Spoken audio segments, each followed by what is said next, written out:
Hello guys, इस Shivani. Welcome back to my channel. आप लोग वेट कर रहे थे वीडियो का कि मैं कब अपनी स्टोरी आपको बताऊं, कि कहीं ना कहीं आपको पता है कि इस लड़की ने स्ट्रगल तो किया है। तो स्टोरी स्टार्ट करते हैं। तो मैंने 4 ड्रॉप लिए थे। ये मेरा फोर्थ ड्रॉप था जिसमें मेरा सिलेक्शन हुआ। I know it's a big number, but and में मैटर करता है कि आपने जो इतनी मेहनत की उसका कुछ रिजल्ट आपको मिला नहीं मिला। और मुझे मेरा रिजल्ट मिल गया, तो आई एम सो हैप्पी। तो स्टोरी स्टार्ट करते हैं। एज आई सेड कि 4 ड्रॉप मैंने लिए। तो 3 ड्रॉप में एज सच कुछ बताने का नहीं है, बट मिस्टेक्स हैं जो मैं लास्ट में आपको बताती हूँ। पहले मैं बताती हूँ मेरी फोर्थ ड्रॉप की जर्नी। मैंने आपको बताया कि मैं नीट का फॉर्म नहीं फिल करना चाहती थी, क्योंकि 3 ड्रॉप लेने के बाद बच्चा पागल सा हो जाता है। सेम मेरे साथ हुआ। मैं बहुत डिप्रेस हो गई थी कि मेरा सिलेक्शन क्यों नहीं हो रहा। ऐसा नहीं था मैं डफर थी। मेरे 12th में 90% थे, तो आप बोल सकते हो अबाव एवरेज में थी। तो ऐसा नहीं है कि डफर थी और दिमाग ही नहीं चलता था कि सिलेक्शन नहीं हुआ। मैं पढ़ती तो थी, लेकिन वही है, कुछ मिस्टेक्स थी जो मैं लास्ट में आपको बताती हूँ। तो नीट का फॉर्म फिल करने के लिए मम्मी ने मुझे कहा कि नीट का फॉर्म तो फिल कर दे, चल तेरा पढ़ने का मन नहीं कर रहा, क्योंकि फ़िलहाल तो डिप्रेस है काफ़ी। फॉर्म तो फिल कर दे, क्योंकि कोरोना उस टाइम चल रहा था, तो नीट होने में अभी टाइम है, तो क्या पता बाद में तेरा मूड बन जाए। तो फॉर्म तो फिल कर दे। लेकिन मेरा बिल्कुल मन नहीं था फॉर्म फिल करने का, क्योंकि कहीं ना कहीं था कि इतनी मेहनत अगर मैं कहीं और करती तो मे बी मुझे अच्छा रिजल्ट मिलता। तो ये सोच के मैं बहुत डिप्रेस थी। बचपन से यूँ नहीं होता है, कोई एक ड्रीम आपके पास होता है। तो मुझे तो बचपन से ही पता नहीं क्यों मैं स्पेक्स लगाती थी हमेशा से, तो मुझे बोलते थे you looks like a doctor. तो वो डॉक्टर डॉक्टर बोल के मेरे माइंड में बैठ चुका था कि मुझे डॉक्टर बनना है। उस एक लाइन ने लाइक जिंदगी झंड कर रखी थी बिल्कुल। इसी में 2 ड्रॉप के बाद मैंने बीएससी में एडमिशन ले लिया था, क्योंकि 2 ड्रॉप भी बहुत इनफ होता है। आप लोग पूछते हो कि 2.5 महीने में ऐसा क्या हुआ कि आपने एकदम से पढ़ाई स्टार्ट कर दी बिल्कुल लास्ट में, ऐसा क्या हुआ। तो ऐसा ये हुआ था, एक सीन बताती हूँ मैं आपको। मेरी मम्मी मुझे बोल रही थी कि पढ़ लेना, पढ़ती क्यों नहीं है। लाइक तूने 3 साल खराब कर दिए, तो कुछ तो पढ़। इस बार उससे तो बेटर कुछ मार्क्स आए, मतलब कहीं तो तू एडमिशन ले लेगी। लेकिन मैं बिल्कुल डिप्रेस थी। मैंने कहा मुझसे हो ही नहीं रहा, बिल्कुल पढ़ाई नहीं हो सकती मुझसे। और मेरे डैडी भी मतलब इस बात को लेके मुझे सपोर्ट करते थे कि बच्ची के पीछे मत पड़ो, क्योंकि डैडी को कहीं ना कहीं डर था कि ये इतनी डिप्रेस हो चुकी है, कहीं कुछ कर ना ले। हाँ, मेरे डैडी को ये डाउट था कि कहीं ये सुसाइड वगैरह ना कर ले। तो वो मम्मी से हमेशा बोलते थे कि इसको बिल्कुल प्रेशराइज मत कर तू पढ़ने के लिए। इसका मन नहीं कर रहा तो कोई बात नहीं, इसको बीएससी करने दे, जान ज़्यादा प्यारी है। लेकिन मेरे दिल में भी कहीं ना कहीं था कि नहीं, डॉक्टर बनना है। एक दिन डैडी से मेरी ऐसे ही बात हो रही थी, तो डैडी ने मुझसे कहा कि देख, जितना तू पढ़ रही है इससे कुछ नहीं होगा। ये थोड़ा बहुत जो तू 3-4 दिन में पढ़ रही है इससे कुछ नहीं होगा। या तो तू बिल्कुल छोड़ दे इसको, अपनी बीएससी पे ध्यान दे फिर तू अच्छे से, या फिर अगर तेरे को बनना है तो फिर अच्छे से कर। फिर मेरा सिर्फ एक जवाब था कि हाँ मुझे बनना तो है, लेकिन है ही नहीं मेरे अंदर हिम्मत पढ़ने की। मैं फिर इतना सारा कैसे पढ़ूँ, क्योंकि दिमाग में हो गया था कि मेरा हो ही नहीं सकता, मेरे लिए ये बना ही नहीं है। तब डैडी ने मुझे कुछ कहा, और आप लोग भी उस चीज़ को याद रखना जो लोग गिव अप करने वाले हैं या फिर सोच रहे हैं गिव अप करने का। मेरे डैडी ने मुझसे कहा कि मोहम्मद गौरी नाम का एक राजा था, मे बी आप लोग जानते हो। तो मोहम्मद गौरी ने पृथ्वीराज पे 16 टाइम्स अटैक किया था, और वो 16 बार हारा था बंदा। लेकिन उसने 17वीं बार फिर से अटैक किया, तब वो जीता। तो डैडी ने मुझसे कहा कि वो 17 बार अटैक कर सकता है, तू एक अटेम्प्ट नहीं दे सकती फिर से। तब मुझे लगा कि मैं अकेली नहीं हूँ जो फाइट कर रही है। दुनिया में और भी लोग थे जिन्होंने बहुत फाइट की, और जो अभी भी बहुत बच्चे हैं जो अभी फाइट कर रहे हैं। लेकिन जिस टाइम मुझे मोटिवेशन मिला वो काफ़ी लेट हो चुका था, क्योंकि नीट होने ही वाला था। 1 अगस्त को नीट था। और मुझे अभी भी याद है, लेकिन उसके 2-3 दिन के अंदर ये न्यूज़ आई कि 1 अगस्त से पोस्टपोन्ड होके वो सितंबर में होने वाला है। और ये न्यूज़ आई थी आई थिंक जून की एंड में। ये जून की एंड में ये न्यूज़ आई थी। तब मुझे लगा कि नहीं, मेरे पास है 2.5 महीना। 2.5 महीने अगर मैं अच्छे से पढूँ तो हो सकता है। और मैंने उस दिन स्टार्ट किया, और मैंने एक सिंगल मिनट वेस्ट नहीं किया उसके बाद। आप लोग पूछते हो इतना मोटिवेशन कहाँ से आया। मोटिवेशन का रीज़न था कि कहीं ना कहीं मैं चाहती थी क्रैक करना। लेकिन वो एक होता है ना कि पुश मेरे को मिल नहीं रहा था। वो पुश मुझे डैडी ने फिर दिया कि तू कर सकती है, तू बस गिव अप मत कर। तो मुझे उस सिर्फ एक पुश का वेट था शायद, मुझे लगता है, और वो पुश मुझे मिला, और मैंने स्टार्ट कर दिया। और उस दिन के बाद से लाइक यूँ नहीं है कि मैं बहुत कम पढ़ रही थी। मैंने फिर 18 आवर्स की स्टडी में करती थी। मेरा कोई शेड्यूल नहीं था। आप लोग शेड्यूल पूछते हो ना, शेड्यूल कुछ नहीं था, बस दिन रात पढ़ना है। और एक चीज़ और, मैं उनमें से थी जो रात को पढ़ती थी और मैं सुबह नहीं पढ़ सकती थी। मैं सुबह उठ ही नहीं सकती, मैं उनमें से थी। लेकिन एक दिन मेरे माइंड में आया कि सब बोलते हैं सुबह इतनी अच्छी पढ़ाई होती है, सुबह इतनी अच्छी पढ़ाई होती है, तो एक ट्राई करते हैं। तो मुझे अभी भी याद है कि मैं उठी, इतना मन मार के मैं 6 बजे उठी। 6 बजे उठना मेरे लिए था सुबह उठ के पढ़ना। तो मैं 6 बजे उठी, और हमारे घर में सब लेट उठते हैं थोड़ा, जब तक और बाकी उठे मैंने केमिस्ट्री के 2 चैप्टर निपटा दिए। तब जाके मुझे रियलाइज़ हुआ कि रात को तो मैं एक चैप्टर को 2 बजे तक लेके बैठती हूँ, उससे क्या फ़ायदा है जब सुबह इतनी अच्छी पढ़ाई हो रही है। बस फिर मैंने डिसाइड कर लिया कि एक 2.5 महीने की बात है, क्या मैं सुबह नहीं उठ सकती, सिर्फ 2.5 महीने में नहीं उठ सकती। और फिर मैं धीरे धीरे 5 बजे उठी, 4 बजे, और फिर मैंने 3 बजे उठना स्टार्ट कर दिया लास्ट के 2 मंथ में। तो बिल्कुल मैं 15 दिन में बिल्कुल सेट हो गई थी पढ़ने के लिए, अच्छा माहौल मेरा बन गया था। और ऐसा नहीं है कि मैं दिन में मैंने लिख रखा था कि मैं इतने चैप्टर करूँ, नहीं, जितना पढ़ सकती हूँ मुझे कवर करना था अपना पूरा सिलेबस। बायो काफ़ी इंटरेस्टिंग सब्जेक्ट मुझे लगता है हमेशा से। और इसलिए बायो मैंने पूरी साल में भी मैंने थोड़ा बहुत पढ़ा है। ये नहीं है कि मैंने सब कुछ एक बार बायो कवर कर ली थी, क्योंकि कि ऐसी कोई इंटेंशन नहीं थी मेरी नीट क्रैक करने की। सिर्फ ऐसे ही पढ़ती थी, कोई भी चैप्टर जैसे मुझे अच्छा लगता है बायो कुछ पढ़ना, तो कोई भी चैप्टर मुझे अच्छा लग रहा है मैं उसको पढ़ने लगी पूरा एनसीईआरटी वाइज। अच्छा लगता था वो थोड़ा सा पढ़ना मुझे, बस ऐसे किया। अदरवाइज मैंने 2.5 महीने में अपनी प्रिपरेशंस जो थी मैंने की थी। देखो ये थोड़ा डिफिकल्ट है कि आप लोग अटैम्प्ट, मैं आपको बोल रही हूँ आप गिव अप मत करो, आप अटैम्प्ट देते रहो। ये डिफिकल्ट है, बहुत डिफिकल्ट है, बिकॉज एक टाइम के बाद लाइक सब नोटिस करने लग जाते हैं, अच्छा तू 2 ड्रॉप ले चुकी है ना, तूने 2 अटैम्प्ट ले लिए, तूने 3 तू दे चुकी है ना। तो ये सब सब नोटिस करने लग जाते हैं, तो थोड़ा सा हमारे लिए ये कुछ ज़्यादा डिमोटिवेटिंग हो जाता है, और हम लोग गिव अप करने की सोच लेते हैं। बट आप एक चीज़ माइंड में रखो, अगर आपको सच में बनना है ना तो लग जाओ बस, क्योंकि एक बार लाइफ में आपको मेहनत करनी पड़ेगी। अगर आप सोच भी रहे हो कि नहीं चलो ये साल तो, अब 2022 वाले अगर सोच रहे हैं कि नहीं बहुत टाइम निकल गया अब तो अगले साल से स्टार्ट करेंगे, नहीं, कोई टाइम निकला है, कोई टाइम नहीं निकला है, it's never being too late, no. आप स्टार्ट करो, बस अभी स्टार्ट कर दो, अभी से स्टार्ट करोगे तो आप अभी भी नीट क्रैक कर सकते हो। मैंने किया है, आप भी कर सकते हो। आपको एक सीट चाहिए बस, अपने लिए एक सीट चाहिए गवर्नमेंट की, और वो सीट आपको अब पढ़ के मिल सकती है। मैं ये नहीं कह रही कि आप टॉप कर दोगे, मे बी आप टॉप ना करो, लेकिन आपको अगर एक सीट चाहिए, जो मेरे जैसे बच्चे हैं जिनको एक सीट चाहिए, तो आप अभी पढ़ना स्टार्ट करो और आपको 600+ आपके पक्का आएंगे, ये सोच लो। तो अब मैं बताती हूँ अपनी स्टार्टिंग की 3 इयर्स की जर्नी, क्या क्या मैंने मिस्टेक की।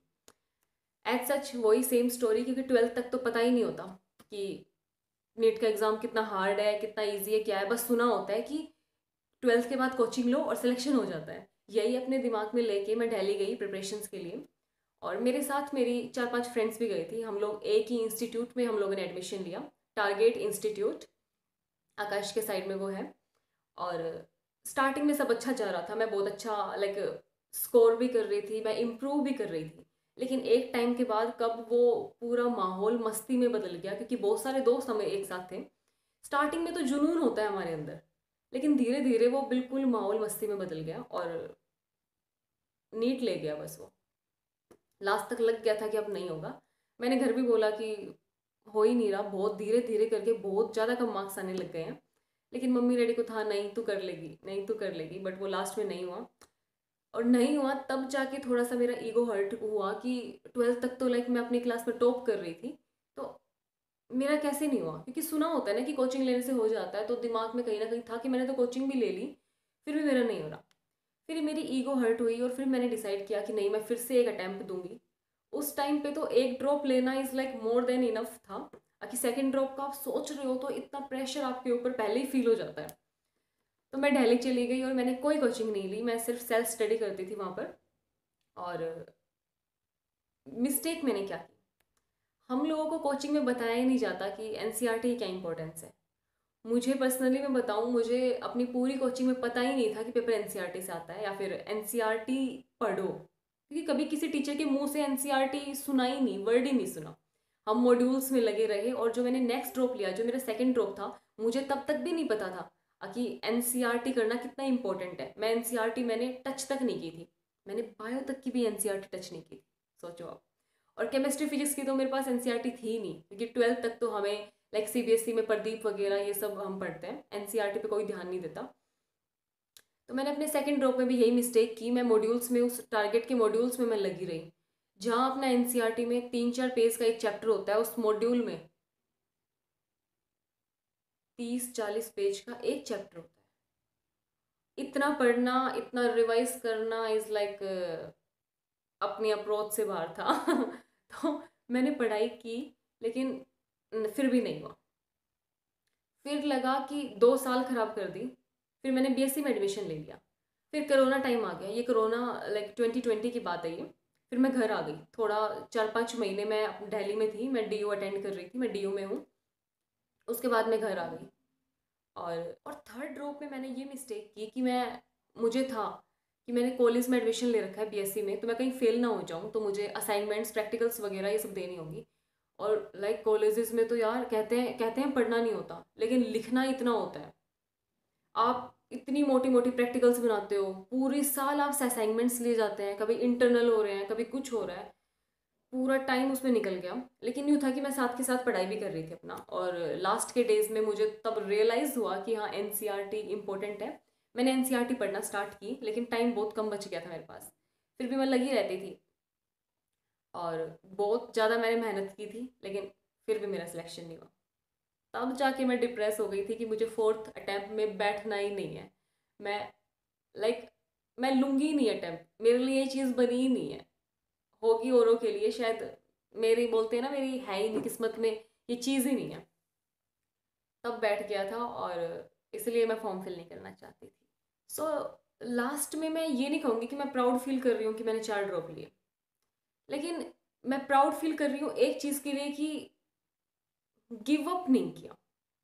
स्टार्टिंग में गिव अप वाला सीन था, क्योंकि मैं देना ही नहीं चाहती थी, लेकिन लास्ट के जो 2 महीने, 2.5 महीने जो मैं पढ़ी हूँ, मैंने पीछे मुड़ के देखा ही नहीं कि मैंने इतने ड्रॉप लिए हैं, और इतना मैंने अपने दिमाग से निकाल दिया, और वो जुनून आ गया बस पढ़ने का।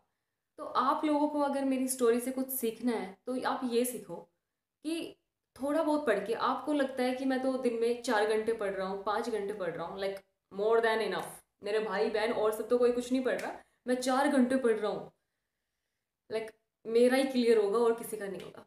बट ऐसा नहीं है, वो 4-5 घंटे पूरे 18 लाख बच्चे एग्जाम में बैठते हैं, वो सब इतना तो पढ़ ही रहे होते हैं। फिर उनमें और आप में क्या डिफरेंस है, फिर ये कॉम्पिटिटिव एग्जाम कहाँ से हो गया। तो आपको लाइक बहुत ज़्यादा सेल्फ स्टडीज़ में करनी पड़ेगी। आप लोग किसी कोचिंग में हो, तो मैं ये नहीं कह रही कि आप कोचिंग ज्वाइन मत करो, ऑफ कोर्स आप कोचिंग ज्वाइन करो, लेकिन जो कोचिंग के नोट्स और मॉड्यूल्स हैं उनको आप एनसीईआरटी से लिंक करने की थोड़ा ट्राई करो, क्योंकि लास्ट में टीचर्स ही बोल देते हैं कि अब लास्ट का 1 महीना बचा है, अब तुम एनसीईआरटी से लग जाओ। तो जो लास्ट में एनसीईआरटी से लगना ही है, तो फिर स्टार्टिंग से ही लग जाओ। और इस ड्रॉप की मैं एक चीज़ जो बताना चाहूँगी, जिसकी वजह से सिलेक्शन हुआ है, कि मैं एनसीईआरटी से लगी रही। मैंने बायो केमिस्ट्री पूरी एनसीईआरटी से की है, मैंने उसके बाहर से सिंगल वर्ड भी उसका किसी का नहीं देखा। और फिजिक्स का मेरे पास आकाश के मॉड्यूल्स थे। 2.5 महीने में जब मैंने सोचा था पढ़ने का, तो उस टाइम क्या था कि मैं अपने टारगेट्स के नोट्स बेच के बैठी हुई थी, क्योंकि मेरे माइंड में तो कहीं था ही नहीं ना कि मैं मतलब फोर्थ अटैम्प्ट में दूंगी। तो मैंने अपने सारे नोट्स जो थे टारगेट के और मॉड्यूल्स थे, वो मैंने बेच दिए थे, और ये सबसे अच्छी चीज़ हुई कि मैंने वो बेच दिए, वरना मे बी मैं उनमें दोबारा लग जाती। और फिर मेरी एक फ्रेंड है, मेरी क्लोज फ्रेंड, उसने आकाश से कोचिंग ली थी मेरे साथ ही। तो उसके पास आकाश के मॉड्यूल्स थे, और मैंने सुना था कि आकाश के मॉड्यूल्स इज़ लाइक बहुत एनसीईआरटी से लिंक करता है। तो फिजिक्स की एनसीईआरटी पढ़ना इज़ बहुत बोरिंग है। तो मैंने फिजिक्स के लिए, सिर्फ फिजिक्स के लिए, मैंने आकाश के मॉड्यूल से उसके सोल्ड एग्जाम्पल्स मैंने सारे सोल्व किए, क्योंकि मेरी फिजिक्स काफ़ी वीक थी। तो बस मैंने और कुछ भी एक्स्ट्रा नहीं पढ़ा, और ट्रस्ट में जो मेरे मार्क्स आए हैं वो उतने ही नहीं आए, क्योंकि जो मैंने क्योंकि जो मैंने 2.5 महीने प्रिपरेशन की थी ना, मुझे लग रहा था कि मैं ही टॉप करूँगी बस इस बार, तो 700 क्रॉस मैं ही करूँगी इस बार तो। लेकिन वही है, मैं बहुत ज़्यादा सिली मिस्टेक मुझसे हो गई, और एग्जामिनेशन हॉल में बहुत ज़्यादा स्ट्रेस वहाँ पे हो जाता है, क्योंकि वहाँ पे जाके आपको बच्चों को देखते हो ना, तब रियलाइज़ होता है कि इनमें से कोई मेरी सीट लेके भाग सकता है। क्योंकि एक ही सीट चाहिए ना, तो बहुत डिप्रेस वहाँ पे हो जाता है। और कोई भी क्वेश्चन आपसे नहीं होता वहाँ पे एग्ज़ाम में सॉल्व, तब तो माहौल ही बदल जाता है वहाँ का। आप बस फील कर लेते हो कि गई, अब कुछ नहीं होगा, बस ये साल भी मेरी गई।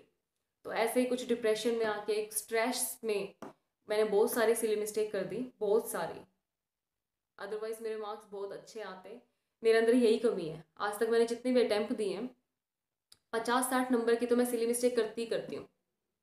पता नहीं कौन सा कॉन्ट्रैक्ट मैंने साइन कर रखा है, बट वो उतने नंबर की मिस्टेक तो जैसे करनी ही करनी है, ये हर बार का है। मैं जब मॉक भी देती थी ना, आप लोग पूछते हो कि आपने लाइक कौन सी टेस्ट सीरीज आपने ज्वाइन की थी, तो मैंने आकाश के मॉक टेस्ट दिए थे, वो भी फ्री वाले, जो टेलीग्राम पे बहुत सारे लोग ग्रुप मतलब प्रोवाइड कर देते हैं। तो मैंने वो मॉक टेस्ट दिए थे, और वो मॉक टेस्ट मैंने सिर्फ इसलिए दिए क्योंकि वो एनसीईआरटी से ज़्यादा था, और हमें पता है कि नीट भी एनसीईआरटी से आएगा, तो हार्ड क्वेश्चन सोल्व करके क्या फ़ायदा। आप ऐसे क्वेश्चन सोल्व ही मत करो जो 1 मिनट से ज़्यादा टाइम में सोल्व हो रहा है। आप सिर्फ इजी टू मीडियम लेवल के क्वेश्चन सोल्व करो, क्योंकि वही है नीट का पैटर्न आजकल, वही है कि इजी टू मीडियम ज़्यादा आता है, टफ क्वेश्चंस बहुत कम आते हैं आजकल। तो मैं इसलिए ये मैश के मॉक मैंने दिए, क्योंकि वो एनसीईआरटी लेवल बेस्ड थे, इसलिए मैंने वो मॉक दिए।